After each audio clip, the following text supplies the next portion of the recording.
banyak orang yang tidak takut melanggar hukum, karena hukum itu sanksinya hanya kecil. Seperti saudara melanggar lampu lalu lintas itu, kenapa banyak orang melanggar lalu lintas? Nanti kalau tangkap paling hukumannya cepet, bopek, gitu kan, 100.000, 200.000, gitu kan, masih bisa dibayar dengan mudah. Ya. Berkali-kali pun saudara melanggar masih bisa tetap dibayar.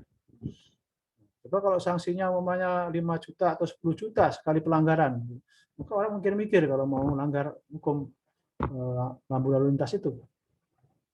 Nah, jadi itu kaidah hukum itu seperti itu sifatnya. Karena hukum itu harus punya kekuatan memaksa supaya orang takut melanggar hukum. Kalau hukum tidak memiliki kekuatan memaksa, ya nanti nggak berfungsi dia sebagai hukum. Ya. Kira-kira seperti itu ya. Tapi nanti memang sifatnya hukum ini tidak selalu memaksa, dalam artian memaksa yang apa namanya harus gitu ya. Ada yang orang tuh boleh memilih. Ya.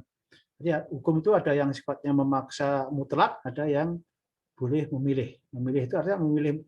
Kalau kita sudah memilih mengikuti hukum itu, maka kita ya harus taat pada hukum. Tapi kalau kita tidak mau, ya kita tidak terkena paksa.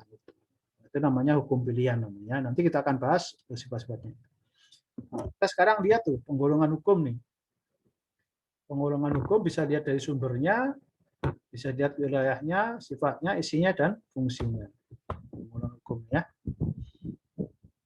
Kita lihat nih, hukum berdasarkan sumbernya. Sumber itu adalah tempat di mana kita akan menemukan hukum. Ya. Sumber di mana kita akan menemukan hukum.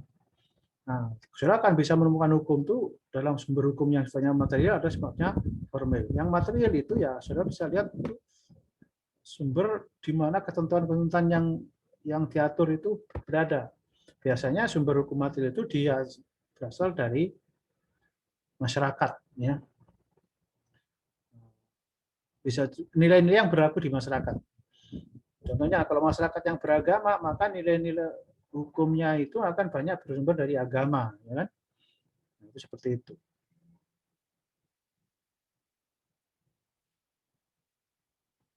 Bisa juga nanti dari kaidah-kaidah adat, bisa juga ya, bisa juga dari penemuan-penemuan yang terjadi atau pengalaman-pengalaman yang terjadi di dalam kehidupan masyarakat itu.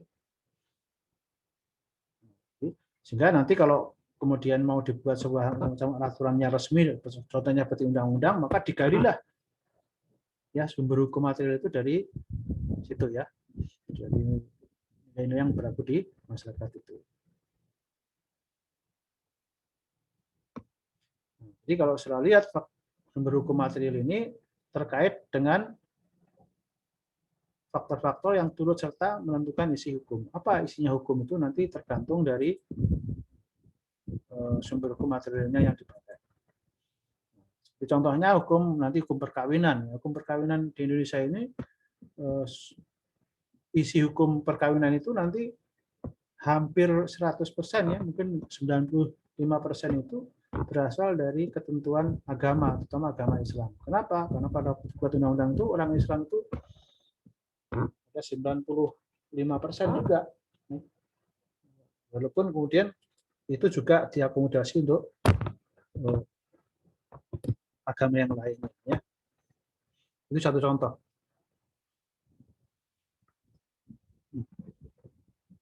Jadi kalau kita rinci, mungkin faktor-faktornya itu ada faktor yang ideal, ada faktor yang kemasyarakatan. Faktor ideal itu nilai-nilai yang memang diangan-angankan ya. Seperti keadilan, ketertiban ya. Tujuan hukum itu kan keadilan, maka isi dari hukum itu harus mencerminkan keadilan dan ketertiban. Karena tujuan hukum itu adalah menciptakan keadilan dan ketertiban. Lalu yang kedua berarti ada faktor masyarakat. Ya. Jadi ideologi, falsafah, tata nilai, pedoman yang digunakan dalam masyarakat tadi yang seperti agama dan sebagainya tadi ya. Jadi di Indonesia itu ada Pancasila ya, Undang-Undang Dasar 45 ya.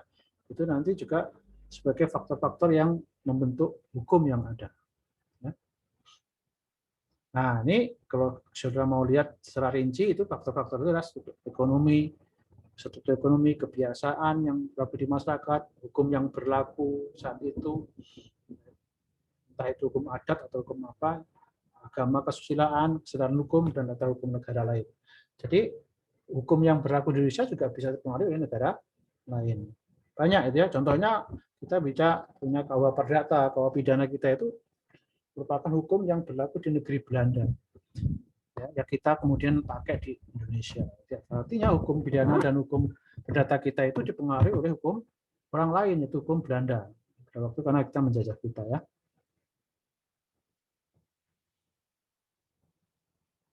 Nah, kalau kita lihat secara sumber hukum ini ada sumber hukum yang sifatnya formal, ya.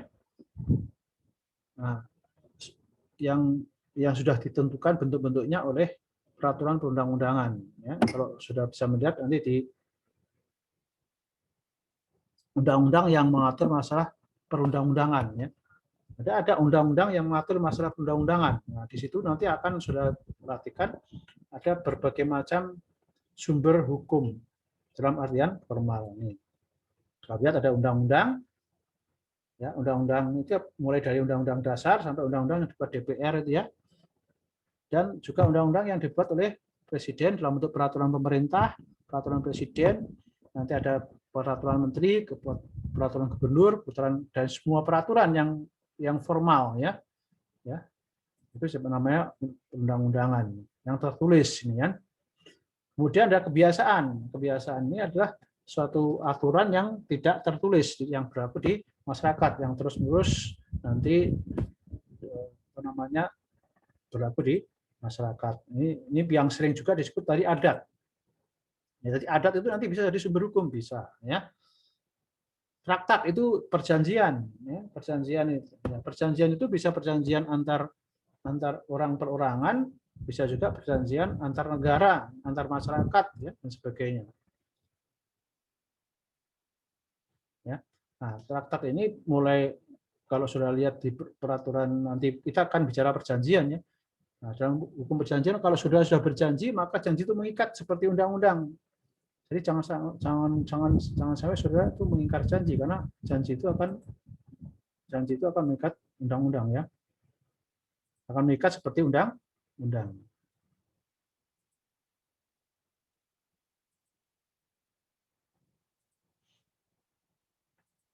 Oleh karena itu tidak boleh kita sembarangan berjanji. Walaupun janjinya itu lisan ya. Lisan maupun tertulis itu sama. Kalau sudah berjanji, janji itu akan mengikat seperti hukum, sebagai hukum. Maka ketika berjanji ada yang namanya hak dan kewajiban. Kewajiban untuk memenuhi janji itu. Kalau sudah nggak memenuhi janji, bisa nanti digugat atau istilahnya itu dalam bahasa hukum perdata itu disebut sebagai digugat di pengadilan. Ya. Sehingga sudah digugat pengadilan supaya sudah memenuhi janjinya. Kalau nggak memenuhi janji, akan dipaksa oleh hakim untuk memenuhi janji saudara. Ya, jangan sembarangan berjanji. Kemudian jurisprudensi, yaitu hukum yang terbentuk karena putusan hakim yang sudah mempunyai kekuasaan tetap. Ya. Jurisprudensi ini adalah keputusan hakim mengenai sesuatu. Contohnya ya mungkin di dalam peraturan perundang-undangan nggak ada, di traktat nggak ada, di kebiasaan nggak ada. Tapi kemudian hakim tetap memutuskan orang itu melakukan kesalahan. Contohnya dulu ada namanya hakim agung yang namanya Bismar Siregar. Ketika ada seorang yang ada seorang laki-laki menghamili seorang perempuan, ya, ketika dia bertanggung jawab, maka perempuannya itu melaporkan ke polisi. Nah, setelah itu diproses di pengadilan. Tapi pengadilan tingkat pertama, pengadilan negeri dan pengadilan tingkat banding itu tidak bisa menghukum, tidak memutuskan untuk menghukum si laki-lakinya untuk bertanggung jawab. Kenapa? Karena menurut mereka tidak ada pasal yang dilanggar oleh laki-laki itu, karena pada waktu mereka berhubungan itu ya mereka suka sama suka, kira-kira begitu. Menurut pengadilan tingkat pertama dan tingkat kedua. Tapi ketika dimasuk kasasi, ya, pengadilan tingkat akhir di di Mahkamah Agung, kemudian sama Hakim Agung yang bisa masyarakat yang laki-laki itu dikenakan sanksi hukum pidana. Ya, karena apa? Alasannya karena dia itu ketika dia mengajak hubungan perempuan itu, dia kan tidak minta izin kepada orang tuanya karena perempuan itu masih di bawah kuasa orang tuanya. Jadi dianggap sebagai mencuri. Ya, mencuri hak orang tua yang karena untuk menikahkan itu adanya di seorang perempuan itu ada di orang tuanya. Seharusnya kalau orang mau hamil itu harus melalui pernikahan dan harus melalui izin orang tuanya. Nah, sehingga si laki-laki itu kemudian bisa dihukum. Nah, itu namanya jurisprudensi ya contohnya ya. Nah, itu akhirnya nanti bisa saja ini yang tadinya tidak diatur di undang-undang itu lalu karena ada jurisprudensi maka bisa dijadikan pedoman untuk hakim yang lain untuk memutuskan perkara yang sama. Nah, begitu. Kemudian yang terakhir itu adalah doktrin. Doktrin itu adalah pendapat para ahli hukum seperti saya ya. Ini karena saya itu seorang dosen dalam bidang hukum, sekarang mengajar hukum, maka kemudian saya menulis buku dalam bidang hukum. Nah, dalam tulisan saya ini kemudian saya menulis sesuatu yang sebetulnya di dalam undang-undang, kebiasaan, traktat, dan jurisprudensi tidak ada. Ya. Lalu apa yang saya tulis itu kemudian dijadikan dasar oleh para praktisi hukum untuk praktek hukum yang sedang mereka lakukan. Namanya ketika saya mendefinisikan, namanya nanti di bawah itu ada definisi mengenai hukum ekonomi. Nah, secara si hukum ekonomi itu ruang lingkupnya, maka itu pendapat saya itu sebagai ahli hukum itu nanti bisa dipakai oleh praktisi hukum, baik itu hakim, jaksa, pengacara, ya kan, atau praktisi hukum yang lain sebagai dasar dalam pengambilan keputusan. Itu satu contoh doktrin ya. Maka itu sering nanti para ahli hukum dipanggil di pengadilan untuk berpendapat untuk peristiwa-peristiwa tertentu yang terjadi. Oke ya, jadi itu kira-kira cara kita untuk menjelaskan hukum dari sisi formal dan nah, sekarang itu sebagai contoh. Nanti yang lain-lain silahkan dibaca sendiri karena ini banyak sekali. Ada hukum nasional dan internasional sesuai dengan ruang lingkupnya. Nanti kalau saudara nanti ada di wilayah internasional maka berlakulah hukum internasional ya. Saudara di luar negeri umumnya gitu kan, warga negara Indonesia. Nanti bisa saja berlaku hukum internasional di mana saudara berada. Tapi kalau sudah ada orang Indonesia ada di dalam wilayah Indonesia, maka berlaku namanya hukum nasional. Jadi hukum itu bisa dibatasi oleh wilayah negara. Menurut sifatnya, ini ada hukum yang memaksa dan ada hukum yang tidak memaksa, fakultatif ya. Ada hukum itu yang sifatnya harus ditaati, mau nggak mau gitu. Tapi ada hukum yang boleh dipilih. Jadi kalau sudah memilih, maka sudah harus taat. Tapi kalau nggak mau ya nggak apa-apa. Ya. Contohnya dalam hukum perjanjian, ya. Dalam hukum perkawinan, ya nanti ada. Ya. Contohnya di Indonesia itu kalau saudara mau ngikutin aturannya, maka ketika menikah maka semua harta setelah menikah itu jadi milik bersama. Itu menurut hukum perkawinan Indonesia. Tapi itu tidak harus, saudara boleh saja kemudian membuat perjanjian pernikahan yang mengabaikan aturan itu bahwa saudara pengen harta pernikahan itu, harta yang diperoleh setelah menikah itu tetap menjadi harta masing-masing. Ya. Maka hukum harta kekayaan bersama itu nanti tidak berlaku bagi orang yang memiliki perjanjian perkawinan untuk tetap hukum masing-masing. Ya. Itu seperti itulah contohnya. Makanya seringkali hukum perjanjian itu sifatnya terbuka. Kenapa terbuka? Karena orang boleh mengikuti atau boleh tidak. Tapi kalau saudara tidak menuliskan ketentuan yang berbeda selain di undang-undang itu, maka yang berlaku adalah yang di undang-undang.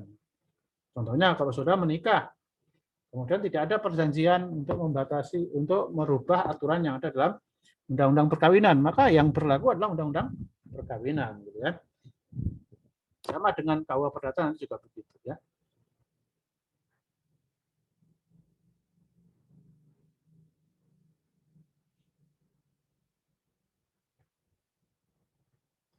Ya, jadi itu kira-kira seperti itu. Nah, nanti contohnya dan kalau sudah pengen lihat lebih dalam lagi ini ada penjelasannya, silahkan nanti dibaca sendiri karena kita memang nggak mungkin membahas semua materi yang ada dalam pertemuan ini, ya.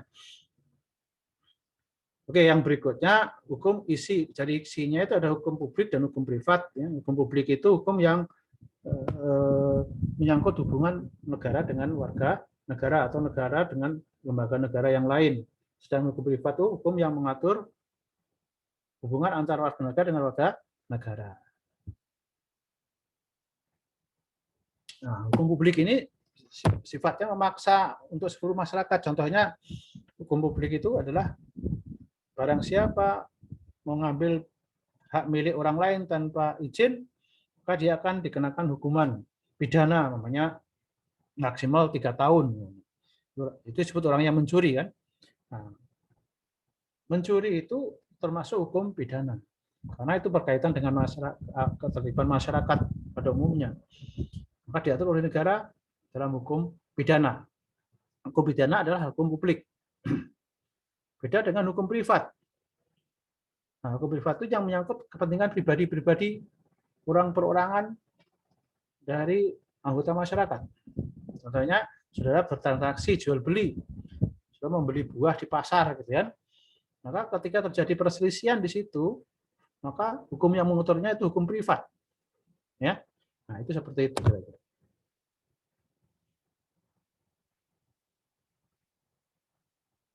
Nah, ini hukum yang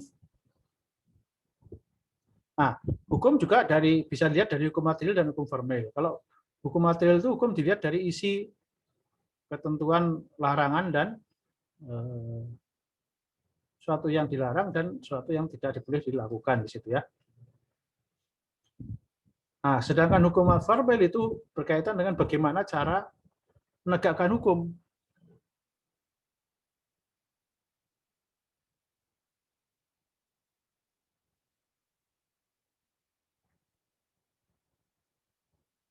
Jadi hukum yang menjelaskan sesuatu boleh dilakukan atau tidak boleh dilakukan itu namanya hukum material. Sedangkan bagaimana kemudian menegakkan hukum itu disebut hukum formal.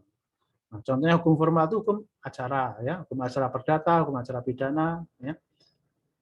Sedang hukum material itu KUH perdata, ya, KUH pidana, ya, dan sebagainya. Ketika saudara nanti berhadapan dengan polisi, maka polisi itu nanti membuat berita acara. Membuat berita acara dalam proses penyidikan itu namanya hukum acara, ya. Seorang hakim ketika bagaimana cara dia mengadili seorang terdakwa, maka itu juga diatur dalam hukum formal, namanya. Tapi ketika menyangkut terdakwa yang seorang koruptor kemudian dihukum 20 tahun, maka ketentuan hukuman yang 20 tahun itu diatur dalam kitab undang-undang hukum materialnya, ya, atau dalam kaidah hukum yang material. Itulah kira-kira berbagai macam klasifikasi hukum. Nah, sekarang kita akan membahas mengenai khusus hukum ekonomi. Jadi sudah saya jelaskan di awal bahwa hukum ekonomi itu mengatur bagaimana orang memenuhi kebutuhannya. Nah, kalau kita lihat dari mula bukanya, hukum ekonomi itu asalnya di hukum perdata atau hukum privat tadi, ya, hukum yang mengatur kehidupan pribadi dengan pribadi. Tapi nanti dengan berkembangnya kondisi masyarakat yang ada, maka ternyata kemudian banyak kepentingan hukum ekonomi itu yang berkaitan dengan kepentingan masyarakat dan negara. Sehingga ada hukum ekonomi yang sifatnya privat dan ada hukum ekonomi yang sifatnya publik. Ya, kira-kira begitu. Nah, hukum ekonomi yang sifatnya privat itu nanti biasanya muncul dari hukum perjanjian, dari perjanjian atau persetujuan. Ya. Sehingga seringkali yang namanya hukum ekonomi ini disebut hukum perjanjian khusus dalam bidang lapangan atau hukum perikatan khusus dalam bidang lapangan usaha atau bisnis atau ekonomi. Nah, penjelasan mengenai istilah ekonomi itu sebenarnya banyak, karena di Indonesia ini banyak nama-nama yang beredar. Ada hukum ekonomi, ada hukum komersial, ada hukum bisnis, ada hukum perusahaan, ada hukum dagang dan sebagainya. Nah, mana yang benar itu ya? Nah, sebetulnya istilah itu seringkali saling menggantikan ya, atau sebutnya sinonim dalam bahasa itu. Tapi ada juga kadang-kadang yang membedakan. Nah, saya kemudian membuat semacam penjelasan di sini. Ketika kita bicara hukum ekonomi, sebenarnya hukum ekonomi itu nanti kalau kita kaitkan dengan bidang kita, karena kita itu di Fakultas Ekonomi ya, di Sekolah Tinggi Hukum Ekonomi, ekonomi itu pisahkan menjadi dua, ekonomi makro dan ekonomi mikro. Ya. Nah, hukum ekonomi itu nanti menyangkut segala sesuatu yang berkaitan dengan ekonomi semuanya, tapi yang berkaitan dengan mikro, ya, semuanya berkaitan dengan peran perusahaan, bagaimana mendirikan perusahaan, ya kan? Bagaimana perusahaan buat janji dan sebagainya, maka itu masuk dalam ekonomi mikro. Maka itu kemudian masuk dalam hukum yang namanya hukum bisnis, ya, hukum dagang, hukum perusahaan, hukum komersial dan sebagainya. Nah, seperti itulah kira-kira. Kalau kau sudah lihat sejarahnya, silahkan nanti baca sendiri sejarah ini ya. Saya tuliskan di sini bagaimana kemudian sampai kemudian muncul hukum ekonomi seperti yang terjadi di Indonesia sekarang ini. Saya tuliskan rinci di sini. Dan berbagai macam undang-undang nanti yang bisa saudara lihat nanti di internet ini banyak saya sebutkan berbagai macam sumber hukum ekonomi sebagai bahan. Walaupun ini belum semuanya, sudah banyak ya, ini hanya contohnya saja ya. Dan banyak sekali, ada ratusan ya undang-undang yang berkaitan dengan bidang ekonomi ya.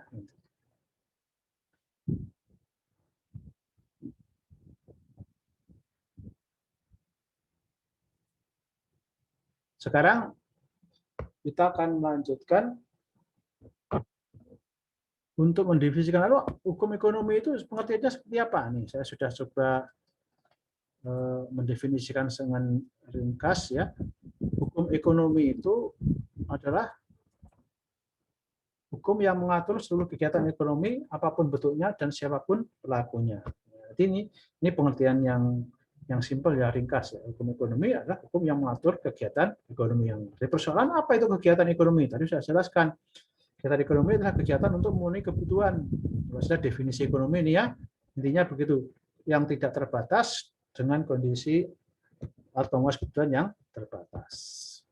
Nah, saya nggak perlu bicara ekonomi itu apa sekarang karena sudah belajar pengantar ilmu ekonomi ya.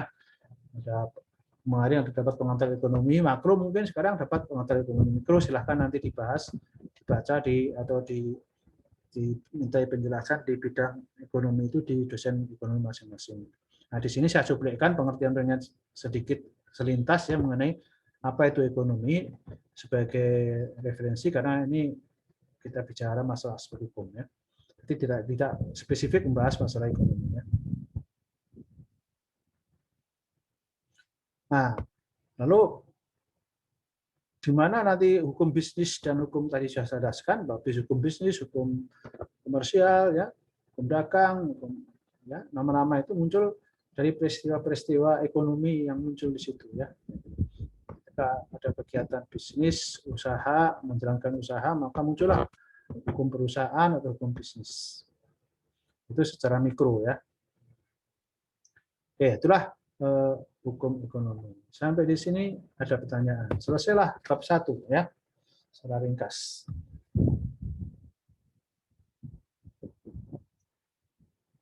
Nah, silakan kalau ada yang mau bertanya. Terus sementara penjelasan saya hentikan dulu ya. Kalau ada yang mau bertanya. Enggak?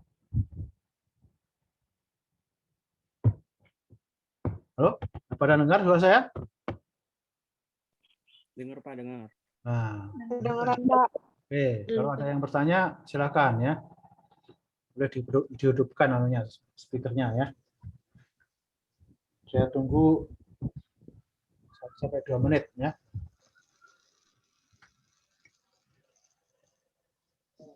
Pak, izin bertanya, Pak. Oh, silakan. Siapa namanya?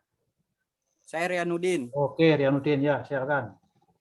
Kan ada tuh di salah satu wilayah di Aceh ada sanksi kalau ada yang mencuri bakalan dipotong salah satu bagian tubuhnya gitu. Ya. Apakah itu termasuk ke dalam kaidah hukum secara agama atau kaidah hukum secara adat? Sekian, terima kasih, Pak. Jadi kalau di Aceh itu berbeda ya dengan di daerah lain di Indonesia. Kalau di daerah di Indonesia hukum mencuri itu kan dihukum penjara ya. Tapi kalau di Aceh, karena di Aceh itu ada spesialisasi ya, sebagai daerah istimewa dia diperbolehkan menggunakan hukum syariat Islam. Artinya hukum yang berlaku di sana itu, baik hukum pidana maupun perdata, itu berdasarkan syariat Islam. Ya, kalau syariat itu ada hukum potong tangan atau potong jari gitu ya, atau bagian tubuh itu sebetulnya asalnya dari agama, dari ketentuan agama. Tapi karena sudah dijadikan undang-undang, diberlakukan sebagai undang-undang, maka jadi hukum.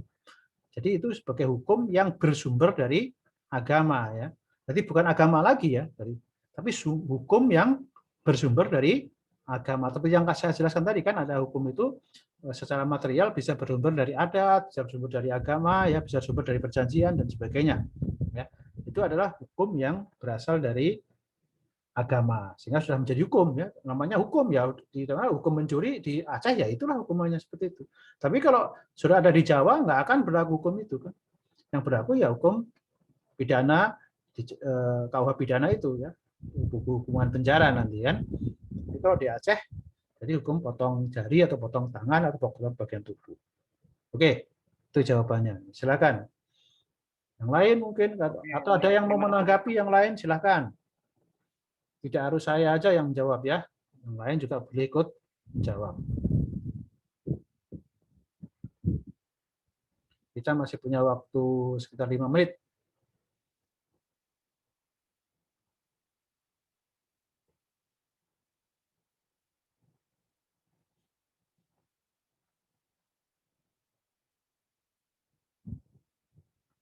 Oke?